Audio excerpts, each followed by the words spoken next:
What's up, guys? It is the best day of the freaking year. March Madness, day one, and St. Patrick's Day. So I had to wear my green. I didn't have anything like bright green, but I had to wear my off-colored green in honor of the one and only day that we are just going to be sitting and watching basketball all day. Today, tomorrow, Jared Smith, Mark Zinno, Lauren Jabara. Guys, how pumped up are we? Jared's wearing his pick shirt. He's made all of his picks for today. Pickswise. Oh, I didn't see the wise part. It just said it's kind of cut off, but it does. The picks just works too. Picks. Yeah, all picks. Zeno, are you pumped? I am, but I'm Italian, so I don't care about the St. Patrick's Day thing. I just care about college basketball and betting play. Okay. Lucky the Irish last night. How about that game? That was so much fun. And honestly, their coach coming out after the game and saying that is the most exciting NCAA basketball game of the year. Show me a more exciting That was game. the best first four I've ever seen. That was the best 16 versus 16 matchup I've ever seen. And then the double overtime. I mean, you can't really top that. It's gonna be tough. Mike Gray was also calling for Irish whiskey at the end of that game. Yeah, I'm sure he got some. Can we talk about just how tough it is for the first four teams? I mean, to have to play in Dayton, and both of them had games on the West Coast. Portland, Indiana had to go to Portland. Their flight was delayed. And you had Notre Dame, San Diego. They got to change that, right? You got to put the Dayton team somewhere closer to Dayton in the next game. I mean, goodness gracious. Goodness gracious. No, that's what you get for being a bubble team and barely being in the tournament. You have to have. Yeah, but you're going to travel anyways. At least make it somewhat like attainable and not send them all the way to the West Coast. Like maybe put them in like Tennessee or somewhere in the middle of America. Or in the middle of the country, somewhere slightly more in center. I mean, they're traveling anyways, but I think Indiana, because their flight got delayed, is going to feel it a little bit, and I think Notre Dame probably have a little jet lag too. Yeah.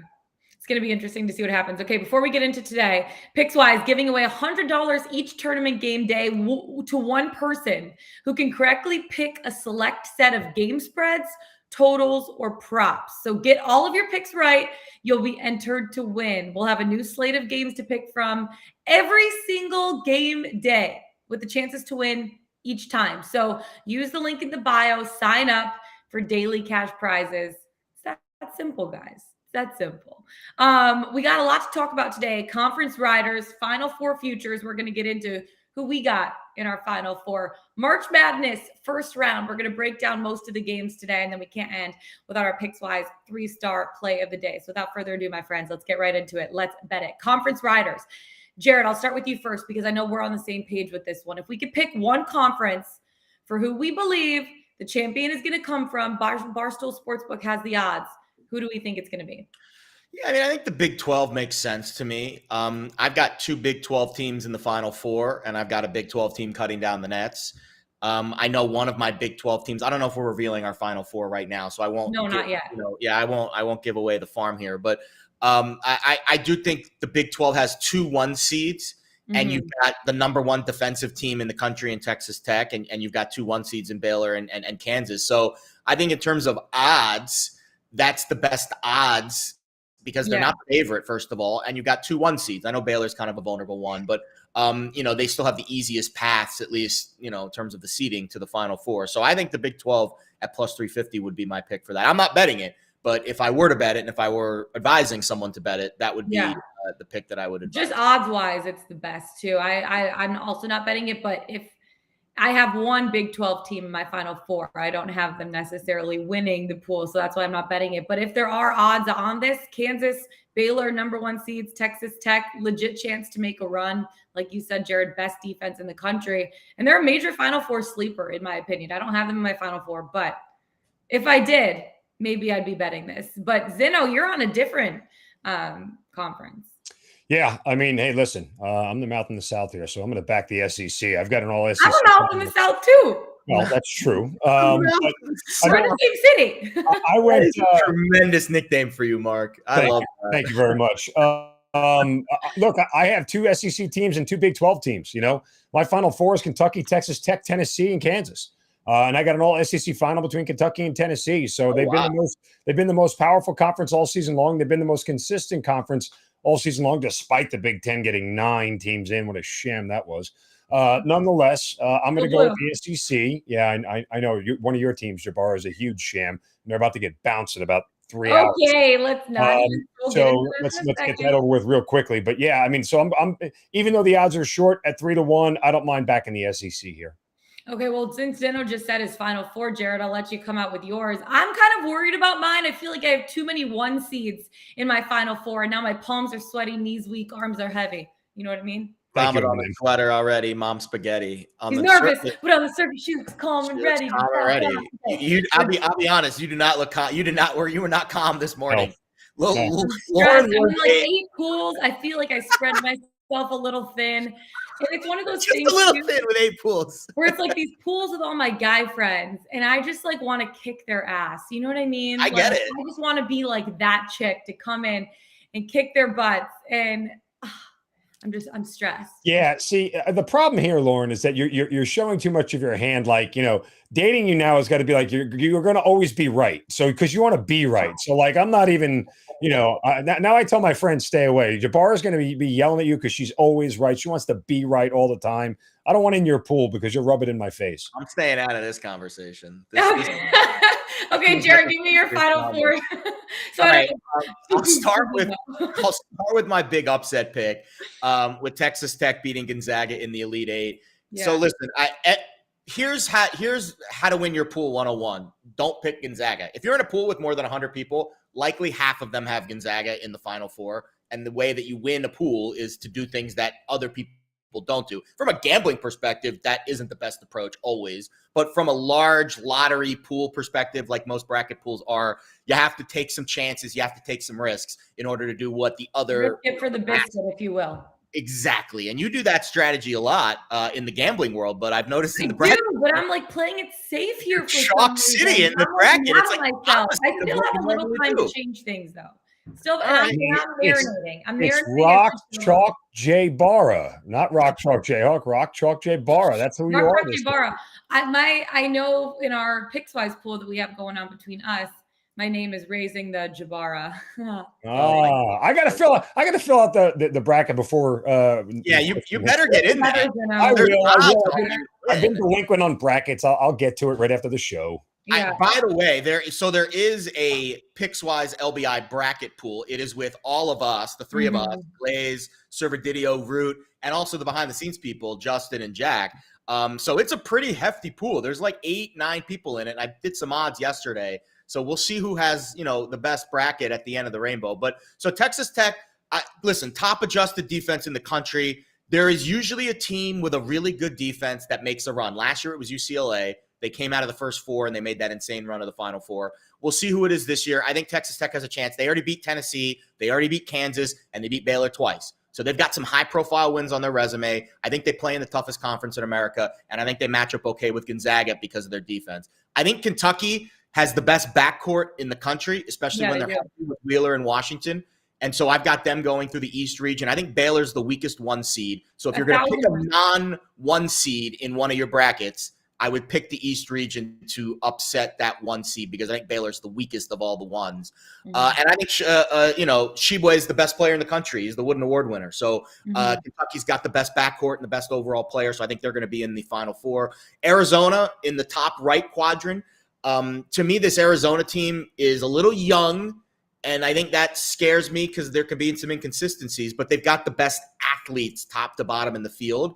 They're young and very athletic in the backcourt. And I think Tommy Lloyd is a very underrated coach. Came over from Gonzaga, spent years under Mark Few, and it would be very ironic if Mark Few had all these years in the Final Four championship games, couldn't get over the hump, and Tommy Lloyd's first year as head coach at Arizona goes to the Final Four, maybe goes to the championship game. And in my champion, I've got Kansas. I have Kansas over Kentucky in the championship game. I think Kansas has the best overall player in terms of top to bottom, nose to toes, and Abaji. And I really like what I've seen from Remy Martin. I think he played really well in the Big 12 tournament and came on really strong. And I think he is an X factor for this Jayhawks team because he has a ton of experience. He was an all Pac-12 player at Arizona State. He was injured for a good chunk of the year. Now he's getting healthier. And they've got size in the middle with McCormick and Lightfoot. And again, turning it on at the right time, breezing through the Big 12 tournament. I mean, they blew Texas Tech out in the title game, and that is not an easy thing to do, to score 70-plus on the Red Raiders. So I think Kansas right now playing the best, and I think Kentucky is right there with their backcourt. So that's my championship game, with Texas Tech and Arizona also in the Final Four. I like it. I have Gonzaga, Kentucky, Arizona, Kansas. Got Gonzaga and Arizona playing in the all final. 4 1 seeds? Dear Lord. I'm saying, Zeno, I'm My 6-year-old twins could have picked that bracket. You know what? I'm about to jump through this screen. And She's already stressed enough. Show you this army. You're No. at Jack Johnson. Fighting Irish. This is why I'm stressing out, Zeno. This is why I'm stressing Fighting out. Irish. You know what? I got time to go through this. Really don't have that much time. You Gonzaga have like an hour and a in the half. finals, and I think that this is Gonzaga's year. Okay. Yeah, in the entire season, there hasn't been a single week that they haven't been in the top 2 in Ken Palm's list. The entire season. So I think this is Gonzaga's year. They've been in the finals twice in the last 4 years. They're never able to get over that hump. This is their year to get over the hump, and they're going to be able to do it against a young Arizona team that is also athletic. But I have Gonzaga, Arizona in the finals. Gonzaga winning. Don't make me overthink this. We're moving on to game number 1, because a game that I'm not overthinking is Colorado State taking on Michigan. And this is my best bet of the day. So obviously, what's new? You know what I mean? So I'm not going to talk too much about it right now. I'm going to get more. Can we do futures really quick? I want to give out a couple quickies. Oh, yes. Talk about your futures, Jared, please. So I want to give out Davidson Sweet 16 at plus 680, because I like them over Duke. And I think Duke is very vulnerable. So sometimes it's easier to pick teams that you want to fade in your bracket when you're picking futures. So I look at Duke and I think very vulnerable as a 2. So one of those teams, either Michigan State or Davidson, I think Davidson will come out of that little sub-region. And St. Mary's is the other one, because again, I said Baylor's the weakest one. So, I'm trying to flash forward to that Sweet 16 matchup between Baylor and 4-5 winner, either UCLA or St. Mary's. I've got St. Mary's at plus 710 to make the Elite 8. I'm not betting these. I'm gonna do money line rollovers with Davidson and St. Mary's, which is the same thing. But if you want to risk a little to make a lot now, I would put futures in on Davidson Sweet 16 and St. Mary's Elite 8. Those are the only pre-flop futures that I would recommend. Okay. Well, and I will throw 1 or 2 more at you, Jared, in the same sort of vein here.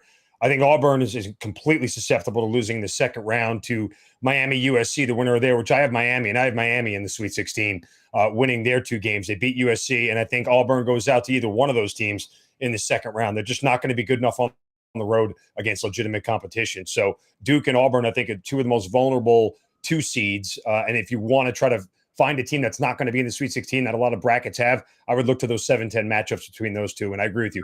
Davidson will absolutely shoot the lights out over Duke. Yeah. Mm-hmm. All right, let's move on to the first game of the day. I'm really excited about this one. Zeno hates my team. Zeno hates my Zeno hates me at this point. No, do not put that out there in the universe, Ricky Bobby. Do not do that. Put that evil on me.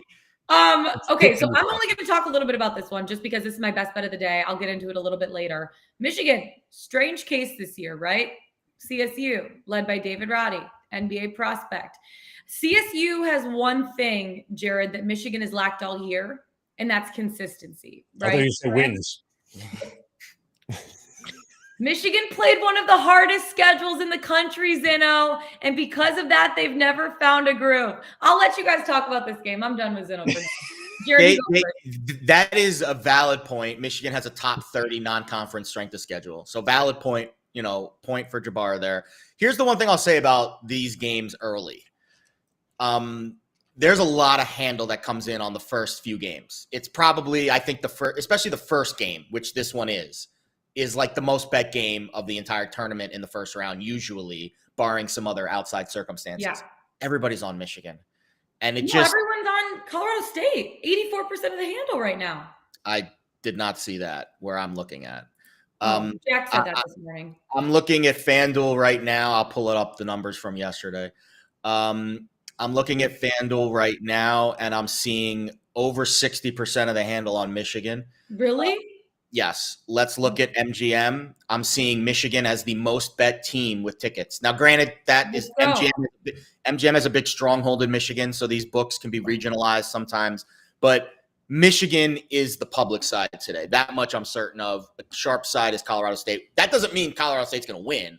Now we have to break down the game itself. This is, I think, when Michigan lost their point guard, you saw some movement towards Colorado State. Obviously, Devontae Jones matters. Really tough to lose your point guard the day before the tournament starts. That is a really tough thing to do. Now, I think Michigan's deep enough to overcome it in the short term with Eli Brooks, who has tournament experience. But I'll be honest, I think the fact that the total dropped 3 points here and that Colorado State, in my eyes, is a very good offensive team. The top 20 offensive efficiency this year. And I think when you look at Colorado State's, the way that they run their offense, it's unique because they shoot it well. They shoot a lot of threes. They make a lot of threes. And Michigan, in my eyes, is susceptible to that. Their defensive, efficiency is outside of the top 80. They've given up some big numbers this year. They gave up 93 to Illinois. They gave up 82 to Iowa. Those are teams that shoot a lot of threes. So I think this is an over game, 136.5 with two good offensive teams. And the total dropped 3 points when Jones was announced out. So the side's a pick 'em in my eyes. I think there's sharp money on Colorado State. I like Roddy as a player. Dickinson, I think, is probably the best overall player on the floor. So you give the edge to Michigan. 1,000%. He's the X factor for them. Yeah, but when the going up against a team that doesn't rebound, good offenses, I'm going to take over 136.5. Reasonable number here, and I think that's the way I'm going to play this one. Zeno, you got Colorado State. Yeah. I mean, look, it's just a straight fade on Michigan. It's more of a play against Michigan than it is Colorado State. No, Lauren, it's not because I hate your alma mater, or no, it's not because I hate you. It is just simply because Michigan hasn't played well enough on a consistent basis for me to back him at this point in time.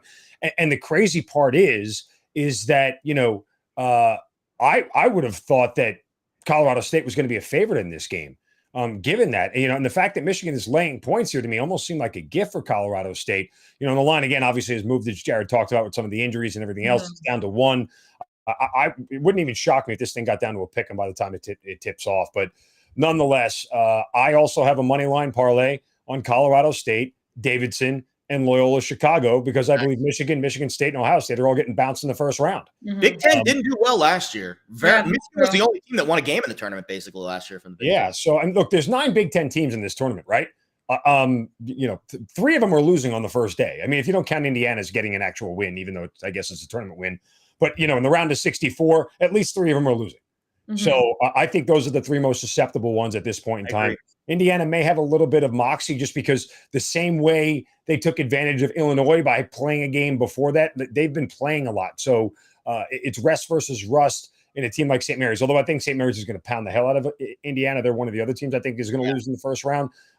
It's one of those things where I look at Michigan State, and Ohio State is a lot more vulnerable at this point in time. Mm-hmm. I'll add one more thing about this game before I move on. The game's being played in Indianapolis at Bankers Life Fieldhouse. Michigan just played driving distance from Ann Arbor. Yes, Michigan just played a tournament game there, and Colorado State. I don't know this off the top of my head, but I'm willing to bet that they've probably never played a game there. At least this version of Colorado State has probably never played in that arena before. Proximity matters. Not all of these games are neutral court. Just wait till we get to the Colgate, Wisconsin game tomorrow. It's technically considered a neutral court, obviously, but it is driving distance from Michigan. So they're not all neutral. Not all neutral courts are created equal. That's something you really got to keep in mind with your handicaps.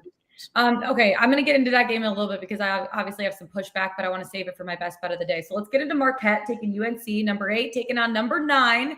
These are 2 teams for me that have been trending in different directions, right? Marquette has only covered the spread once in their last 8 games. UNC covered the spread 4 of their last 5. The Tar Heels are going to be tough for Marquette to handle in the paint. Marquette, one of the best big men in the country, in my opinion. And I just don't think the Golden Eagles have anyone to match up with him. But you guys both like Marquette in this spot. Zeno, I'll let you go first.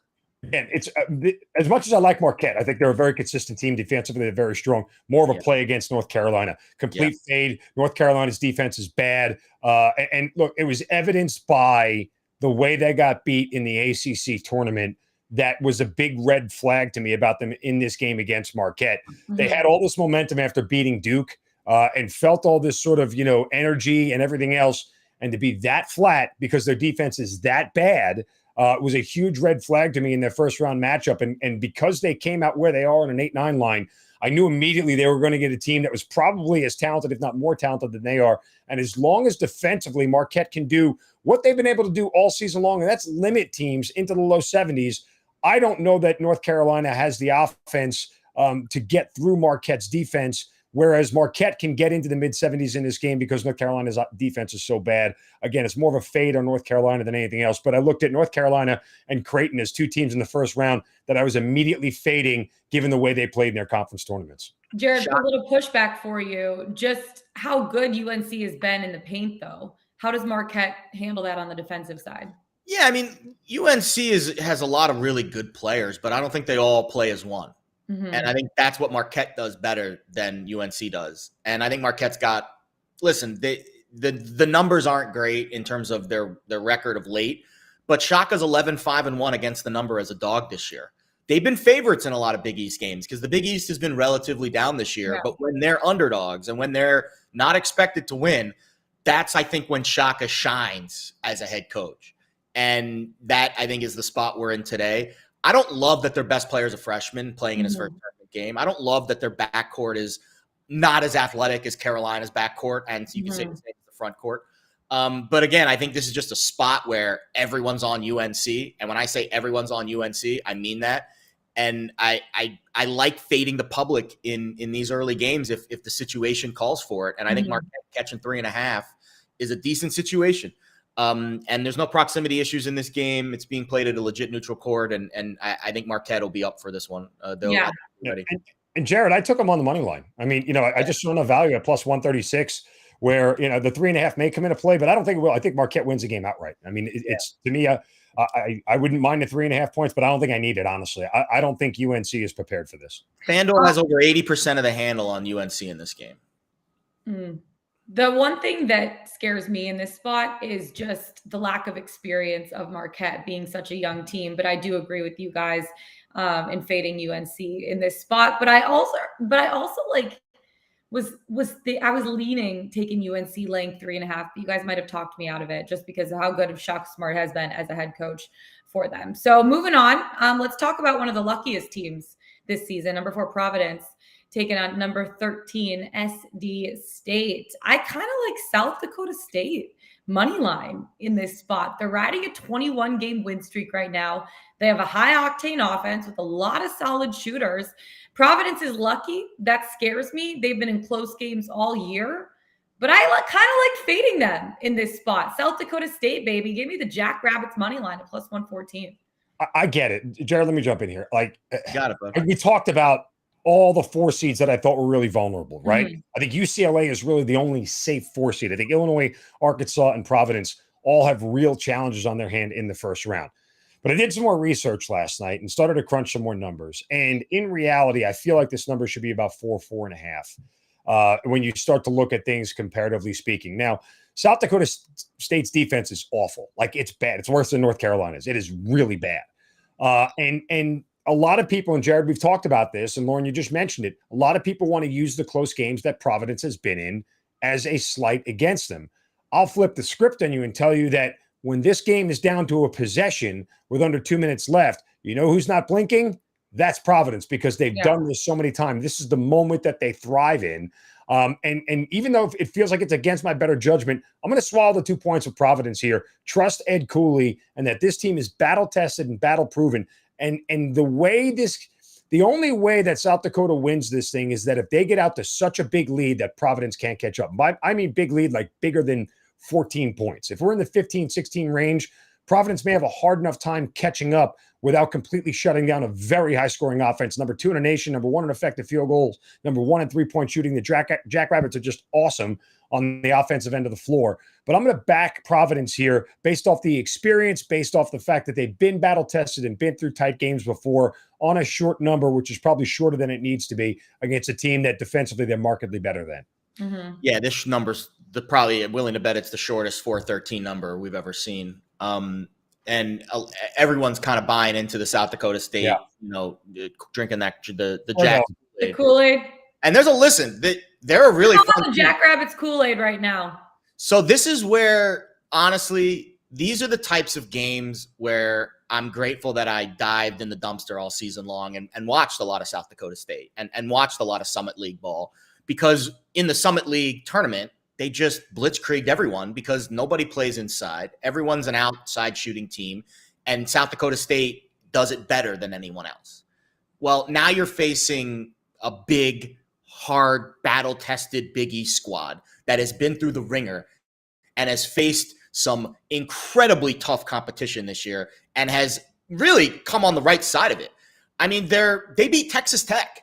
This is a Providence team that beat Texas Tech, the number one defensive efficiency team in the country. They've got really solid wins on the resume. They beat Wisconsin. They beat, Marquette on the road and some really good Big East teams. And they hung with Villanova. They hung with a lot of these other really tough Big East teams. They beat UConn on the road. So I don't think Providence going to be rattled by South Dakota State, coming in hot, making a bunch of threes, and then maybe going cold at one point during the game. The Jacks to win this game will have to be hot from start to finish because Providence will not be afraid. I think the number's probably 3 or 4, probably around right. So if you get Providence -2, maybe you get a little value there. I'm passing, but I do think I'm advancing Providence in my bracket because I do think. Here's the other thing about Providence. A very similar team that they faced this year twice is St. John's with a high-level, high-scoring offense and a really bad defense. Providence beat them both times, and both times they played them. Once was an 83-80 game final. It was in the 86-83 game, so they can play up. Like, Providence has that ability to morph to their opponent. They can play faster and play up if they need to. They can slow things down. I think the other time they held St. John's into the 70s. I think it was like 76-72 final. Both of these were short numbers, but I think those game experiences against a team like St. John's, which mirrors a little bit of South Dakota State, is what really kind of pushed me over the top. And the way that they were able to handle a high-scoring offense like that makes me believe that they've got enough offensively. I don't think that's the issue. I think it's how much can they slow down South Dakota State from scoring. And like you said, Jared, they have to be hot for like 35 of 40 minutes in this game. If they're not, if they get a cold stretch, Providence could be. They're that good that they could be. But to me, when you're betting on teams to win in the tournament, I don't want to live by the 3, die by the 3. I want there to be other factors that I can bank on. With South Dakota State, either they make a bunch of threes and win, or they don't make a bunch of threes and they get blown out. So that's a tough bet for me. I would probably take Providence on the money line here if you get a shorter price, and I'm advancing Providence in my bracket. But I'm not betting it. This is one of the few games today that I'm not betting because I think we're going to get a good chance to fade Providence in the next round. Yeah. Guys, why was 6 afraid of 7? Because 7, 8, 9. I have kids. Let's talk about number 8, number 9. Boise taking on Memphis. You guys like that transition there?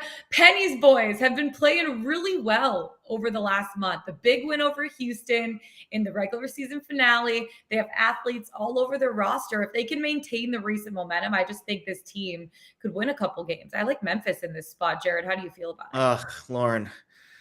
So I think this is another one of those neutral site games that's not really neutral. Really? Boise this game's in Portland, Oregon. Apparently, I don't know my geography, so no, we gotta get you a map. No, she knows where Michigan is. That's it. Oh. Yeah. Well, here's the thing about Memphis. And I had a bookmaker, very respected bookmaker, who I'm basing some of my picks on this week, who I quote in the articles a lot, and who's I think a really smart guy, who really thinks Memphis is poised to make a run. Yeah. I would have agreed if they didn't have to face Boise State and Gonzaga in Portland, Oregon, which is road games for them. And the thing that really turned me off to Memphis when I dug into them deep was their 352nd in turnover percentage. And even in the games that they win, they turn it over a lot. And I think Boise, who plays they are like a meat grinder on defense. They're a top 20 defensive efficiency team, and they force a ton of turnovers. And I feel like Memphis is going to struggle to score in this game. I think Boise is going to struggle to score too because Memphis has a lot of size and a lot of athleticism in the middle. I thought the total was too high here. Jim Root gave this out earlier this week, 133.5. I think this is a good under game. I think that's a relatively high total considering the defenses and the turnover rate of Memphis and the neutral court that really isn't neutral. And I would say Memphis being the favorite, which they are, having to basically play a road game here or a quasi-road game, even pushes me more towards the under because if the favorite can't score, then, you would think that the game trends under. So no play on the side. I lean Boise. A lot of people love Memphis, and I get it.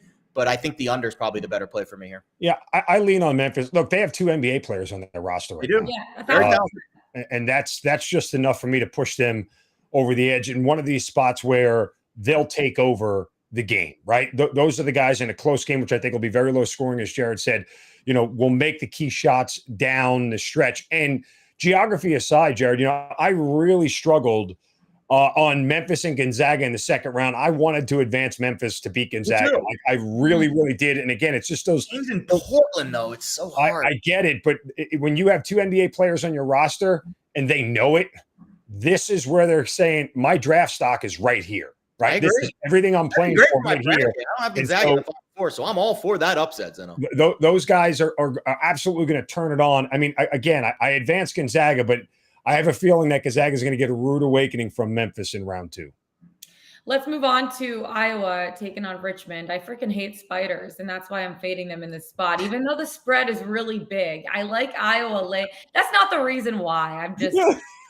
I really do hate spiders, though. Like that's fair. Fun fact, guys. There was one time when I was younger. Did you see that these spiders from Asia are coming to Georgia this summer? I did see that. I did see they're like these gigantic spiders. The size of your hand. Yeah, they're really big.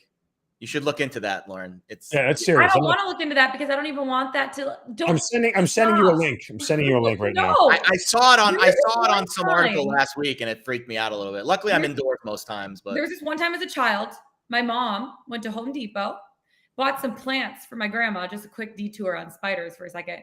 Bought some plants from Home Depot, put them in the. She let them sit outside at our house for a few days, and then we were taking them to my grandma's house to plant in her potters on her front porch. Put them in the back. My brother and I are sitting in the back seat. All of a sudden, it's like, da-na, da-na, da-na, da-na, da-na, da-na. I'm not kidding you when I say probably 15 to 20 daddy long legs. Oh. I just see like one like crawling up onto the ceiling of the inside of the car. Oh my God. Then all of a sudden, two crawling up on the inside. Then all of a sudden, 12 crawling up. I am not kidding you when I say there was 20. My mom is on the expressway. My brother and I are in the back seat trying to like kill these things. We're like screaming. It was honestly a traumatic experience. And then for like 2 years after that, my brother would sit in the back seat of the car like this, just like sitting forward, looking back for 2 straight years. So now we're terrified. Sounds like a great reason to fade Richmond. And that is my reason why I'm fading Richmond. Not fully the reason why I'm fading Richmond, but I do have Iowa laying 10.5 in this spot. I mean, they're 4th in the country right now in offensive efficiency. I love what I've seen from them, especially towards the end of the season. And they potentially have the best player in the tournament in Keegan Murray. Iowa's hot after winning the Big Ten tournament. They're shooting the ball well and very consistently. And I just don't think that the Spiders are going to be able to keep up. Hawkeyes eating the Spiders. Food chain, baby. I freaking love it. Zeno, who you got? Again, a fade on Iowa. I am not sure that there's a lot of Big Ten teams, again, I can wholly trust. Now, I think Iowa probably wins the game. Mm-hmm. But you're looking at a Richmond team that's very balanced, good on offense, good on defense. Nothing that jumps out to you, but you're talking 72 points per game on offense, 68 points per game on defense, a good field goal shooting team. When you talk about them being able to make shots, they shoot over 50%. From the field. So look, this is a Richmond team that's kind of hot right now going into the NCAA tournament. Clearly going through the A-10 was enough for them to get to the top of the mountain. And I think this Richmond team is the 112 seed that actually has a chance to upset one of the 5 seeds. I think this game will just be tighter. It's just a lot of points for an Iowa team that isn't exactly a great cover team to be laying this at this point. And they're not a great defensive team either. No, terrible defense. I like the over too in this spot at 151, to be honest with you. Yeah, it's a high total, but I think that would be the only way to play the total, I think. So when you look at Richmond, I was worried because I agree with you, Zeno. I think of all the 5, but by the way, to me, the 5 seeds, and I know you tweeted this, I've been thinking this too, the 5-12 upset is the upset of the past. And I got a good number on over 6.5 wins by the 5 seeds at like plus 140 on DraftKings. St. Mary's. Yep. I think Iowa's going to win at least 1 game, maybe 2. UConn and Houston.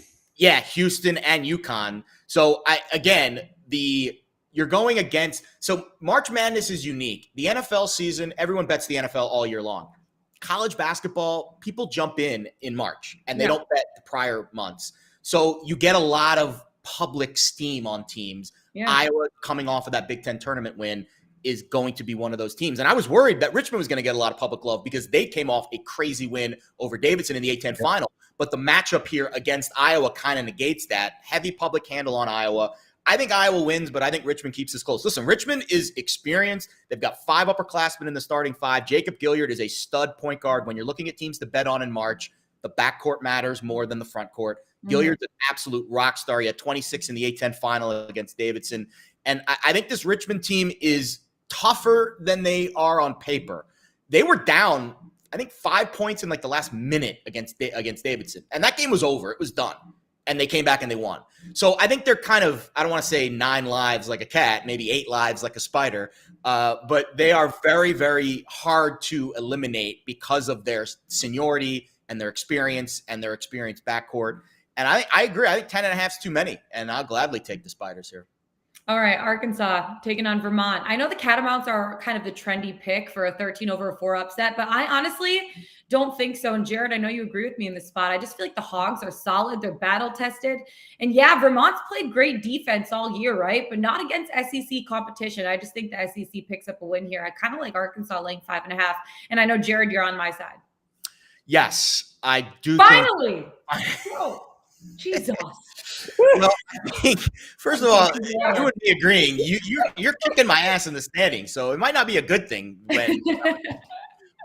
So I think in general, when I look at upsets, this Vermont team is really good, and I wanted to pick Vermont really badly. The game's in Buffalo, first of all, and again, not a neutral court. There's going to be a lot of Vermont love on that floor today. And but then I looked at last year's game for Arkansas, same team as last year, and I looked at their game against Colgate, similar team to Vermont, Northeast Conference type of team, and they, a lot of small guards that shoot a lot of threes and dominate their respective conferences. And Colgate was a trendy upset pick last year too, and they got blasted by 17 because Arkansas just outmuscled them inside. And they're a top 20 defensive efficiency team, and Musselman runs this unique system. And I really wanted to take Vermont. It was a steamy, trendy pick, but I had to bail and take the Hogs here. Now let's a little bit of revisionist history here. Colgate led that game through the first half into the second half. They did, and then Arkansas won down. Was that Arkansas athletes? Yeah, Arkansas was more athletic than Colgate. That's why they won that game. I remember because I bet on Arkansas last year. I felt like I got lucky because of the way it ended up working. I think I was on Colgate, and I felt I got unlucky. Yeah. I mean, look, this is my play of the day, the Catamounts here, and I get deeper into it at the end of the show, but let's just give me one point of reference. Vermont is the number 8 defensive team in America. You know who else Arkansas played that's really good defensively? Let's go to Tennessee. How did they do? How did this great Arkansas offense do? They scored 58 points in a 58-48 win that said more about Tennessee's offense in that game than anything else. And then they lost by 6 and only scored in the low 70s.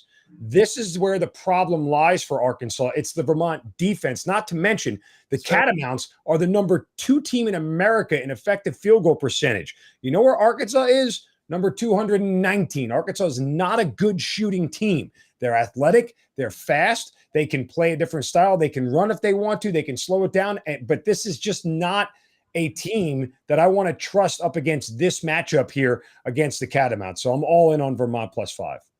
Another 4-13 trendy pick. Same story as above. Akron taking on UCLA. But I just like UCLA in this spot. They're in Portland. It kind of favors the West Coast team. And my boy JJ, I think he leads the Bruins to a good victory in this spot.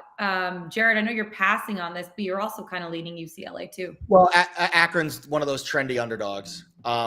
And I don't know why, really. Maybe it's because they won their tournament in very unique fashion. And, the game against Kent State, where I thought they got a little unfortunate with the suspensions and all the hubbub there that went on before the game with Kent State. And they kind of breezed through that game. And I think they were the 4 seed in the MAC. And they beat Toledo, the 1 seed. They beat Kent State, who was coming in really hot. And I think, they're a trendy pick. But I think UCLA is just a better team. And I'm not high on them long term because I think St. Mary's probably beats UCLA in the next round. At least that's what I'm hoping for. But I think UCLA is as balanced as it gets. And when I look at teams that can make a run and win the tournament and make the Final Four, UCLA is on the list. Top 20 defense, top 40 offense, preseason rankings. They're ranked high coming into the tournament. They played really well in the Pac-12 final, just got outclassed a little bit in the second half by Arizona. And I think UCLA is really good. I think they're a little underrated in this spot. I think the 4-13 this is the longest of all the 4-13 spreads, pretty telling. So no bet for me, but if I were to bet it, I would take the Bruins. I mean, Lauren, I'm with you both on UCLA. The only thing that gives you pause on laying this many points is Akron's defense. It's good, right? I mean, they're one of the better defenses in America. And so when you're looking at a spot there for UCLA, if they end up getting checked offensively more than what I would expect them to, and Akron can keep this close, it's just one of those things where UCLA has to get out early. I would look at UCLA in the first half -7.5 as a possible play, right?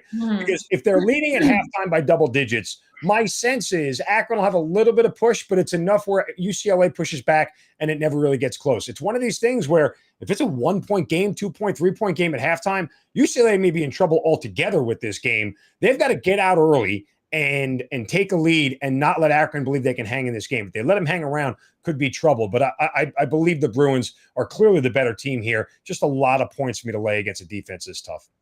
One team that I'm loving right now, Murray State. They're taking on number 10 SF. I like Murray State in this spot. 20 straight wins, 30-2 on the season, baby. Let's roll with the big man, KJ Williams and the Racers. Zeno, you disagree with Jared and I. Yeah, I mean, I don't know. This just seems to be Murray State feels like a very public pick, right? Like they just feel like they're the one team. They're trendy. They're fun. This mid-major team that's been hanging out in the top 25 all year long, but you get a San Francisco team that is top 40 in offense in America and top 100 in defense in America. So they're good on both ends of the floor. It's just one of those things where I feel like too much of the public is on Murray State, and I'm just sort of fading it a little bit. San Francisco might be a little bit underrated in this spot. Another really good shooting team, effective field goal percentage, top 50 in America. This is a spot here where San Francisco, I think, probably doesn't get the love and respect it deserves, and it's just too many points for me to back Murray State on. I got in early on this one because I got some news about Johan Masalski, who was banged up against Gonzaga. He actually injured his knee in the BYU game and then didn't play against Gonzaga. And from what my sources told me, San Francisco kind of kept the injury, the severity of it, under wraps because they didn't want the committee to waffle on their at-large bid. And it worked because they got an at-large bid. And then I heard yesterday that he re-injured his knee in practice. Sure, whatever. I don't think he's going to play. He's their best player. Even if he does play, he's definitely not 100%. So I just don't see I don't see San Francisco being able to hang with Murray without their best scorer, without their best player. And that is huge. Just like the Michigan thing with Devontae Jones. I think losing your best player who you've relied on for a big chunk of the year, the week of the tournament, very hard to make those adjustments on the fly. And Murray's legit. I mean, they are top 40 offensive, defensive efficiency. They are deserving of being a ranked team. They have been in the rankings and in the buzz all season long. And this is a team that's been to the tournament before. They have experience here, and KJ Williams is a star. So I was fortunate to get a plus money line price on Murray State early in the week because I got ahead of that Masalski injury. Now I probably wouldn't play it at -2.5. But if you were able to get in early with Murray State, you followed the show a little earlier in the week, followed my picks, then I think Murray's the way to play this because I do think they win the game. All right, a couple other picks, Jared. Just quickly run through the other picks that you have, the slate, before we get into our best bets. Yeah, I'll make note of my best bets column. This is one of the picks in my best bets column, but I like San Diego State on the money line to beat Creighton. I think Creighton is a very experienced team, but they lost their best player, Ryan Nembhard, before the Big East tournament. They moved Trey Alexander to the point, and he played well in the Big East tournament, was able to fill that gap, fellow freshman point guard. But when he managed up in competition and faced Nova in the Big East final, he did not play well. And as good as Nova's defense is, San Diego State's is better. They're the best defensive efficiency in the country. So I think Creighton's going to really struggle to score in this game, and I think their point guard play, their backcourt, is very inexperienced and is not going to be able to handle that Aztecs defense. So I'm also going to go under in the first half, 56 for this game. So 2 plays on San Diego State, money line, and then the under in the first half. I'll take a crack at St. Peter's catching 18. I actually had to drive to New York yesterday so I could bet this game. St. Peter's, Jersey City, represent, baby. Dedication, baby. The dedication. I was surprised to see this. They are a top 40 defensive efficiency team this year. They're top 10 in points allowed per game this year. The Peacocks are feisty. And I think Kentucky's going to win this game. They're going to name their number. But I think they're going to take the foot off the gas a little bit. And I think St. Peter's covers the 18. And I'll play the under in UConn, New Mexico State. Another just stone-cold under game with two slow-paced teams that play great defensively. UConn is a really good defensive team with bigs in the middle that can really shut you down. And New Mexico State is an experienced tournament team with their head coach, Jans. He's been there 3 times over the last 5 years, so they understand the assignment. And I think they're really another good defensive team that's going to slow the pace down. So those are the plays. I got a lot today. I got 11 picks on my card today. And everything's posted. I've got a spreadsheet. Feel free to check it out, blah, blah, blah. But there's a lot going on today. Zeno, do you have any other additional picks that you want to talk about before I play the days? Yeah, I mentioned Providence. And again, I'm going to back St. Mary's against Indiana today. I'm going to lay the points. That defense is going to be way too much for Indiana to score on. They've been fortunate enough against playing bad defenses throughout the Big Ten tournament and even against Wyoming, not a very competent defense. So, they're going to face a team like they haven't seen yet. I think St. Mary's wins and covers easily. 3-star play of the day, Pickswise.com. Jared, I feel like we have quite a few of them today. Who do we got? Yeah, a lot. Do you want mine? I've even got two. So how do we just say there's a lot of 3-star play of the days? Go to Pickswise.com. We're not even going to tell you. Go to Pickswise.com to see the 3-star play of the days because there are that many. You got to go check them out. I count 6 for college basketball today. Perfect. You love to see it. Check it out on Pickswise.com. 6 3-star play of the days. Now, let's talk about a few more 3-star play of the days that we got. Jared, I'll let you go first because you're going to tail, or Zeno's tailing you on that St. Mary's pick. I love St. Mary's. Yeah. The Gales today are primed. I think this Gales team is underrated. You want to talk about a team that meets the criteria of winning in March. Top 10 defensive efficiency, elite experienced backcourt. How about Tommy Kuzi? Can I fill you in on Mr. Kuzi? First of all, he's got an elite name, one of the best names in the history of college basketball, because I'm going to probably have a Kuzi around my beer come noonish time today. Been to the tournament before, understands the assignment. And again, this Gales team with Randy Bennett, they've beaten Gonzaga this year. They held Gonzaga to 57 points.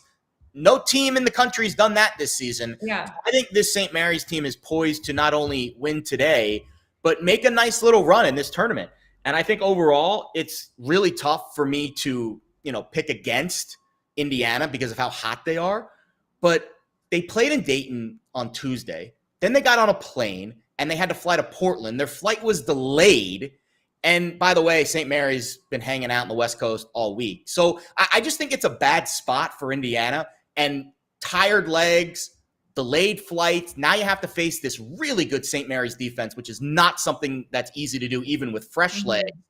I got the money line at -140. I don't like laying 2 or 3 points in tournament games. I'd rather just pay a little up for the money line because I hate getting burned in close games late. So I paid up -140 on the money line. It's my best bet of the day. 1.5 units.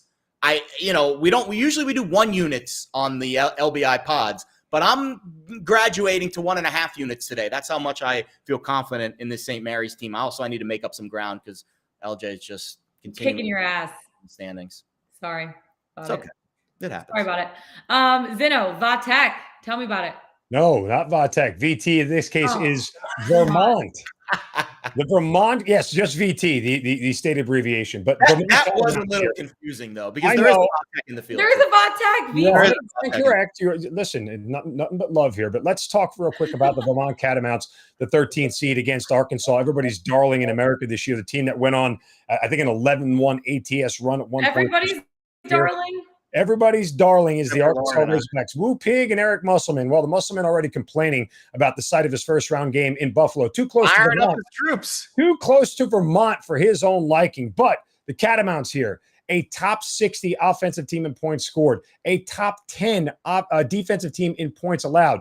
Number 3 in America in effective field goal percentage, a top 40 3-point shooting team. I mean, this is a team that can shoot the lights out from start to finish. Oh, by the way, this Catamounts defense, one of the best in America, is even better in the second half of games than they are in the first. They allow just 28 points per game in the second half. That's number 7 in America.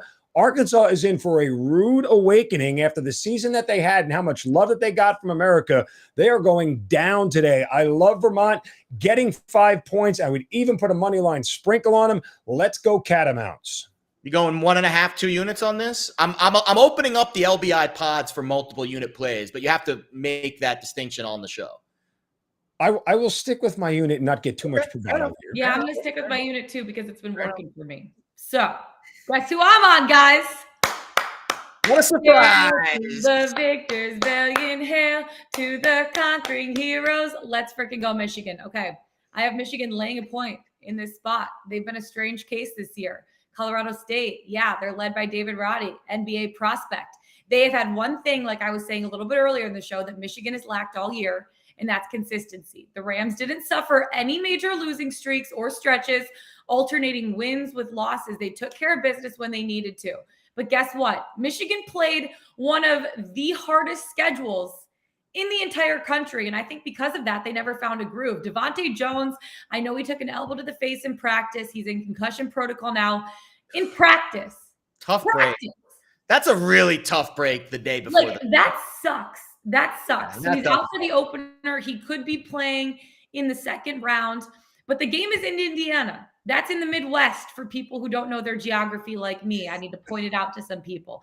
CSU, I think, has to keep this game in the half court and limit the number of possessions for both sides. If not, I think that they're going to be in trouble. Hunter Dickinson is going to be the X factor for Michigan in this spot. He's going up against a team that does not rebound well. Michigan needs to find that consistency. They haven't won 3 straight games a single time this entire year.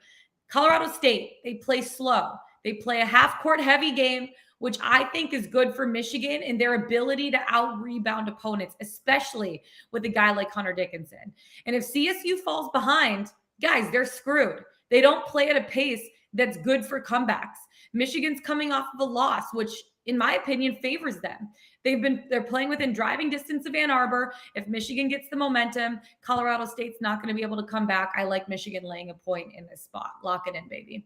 Hail. Hail. Hey, let me give one more because it's sort of my thing, and people in the chat are starting to catch on to my first period overs in the NHL as a thing here. But let's bonus pod. Yeah, bonus pod. Anaheim and Florida, first period over 1.5 goals, paying a little bit of a hefty price. It's now down to -168. I saw it on FanDuel, so shop around, see what you can get. But the first period over here, Florida, the best first period over team in the NHL at 1.5, covering over 65% of the time. And then Anaheim is also in the top 6 in first period overs this year. You should easily hit this number. All right, guys, great show today. I cannot wait for March Madness to get started in about an hour and 26 Get your bracket in, Zeno. I'm doing it right now. It's up on the screen right here. Get it together. Get your bracket in. North in the South bracket is coming. Lauren will just give you one of her 78 brackets that you can submit for. I am in like 8 brackets. I'm like honestly sweating. I'm just going to pick all chalk. You know what? After today, it won't even matter. All. Half of them will probably be busted. So you know what? It's okay. But that's it for us today, boys. Jared Smith, Mark Zeno, I'm Lauren Jabbar. Best of luck today, tonight, tomorrow. March Madness, baby. Let the madness begin. We'll see you tomorrow. Underdog season. Wait. Let's get it. Let's bet it. Underdog season. It's underdog season. Oh, if I know we were bringing dogs, I would have brought mine. Ooh, ooh.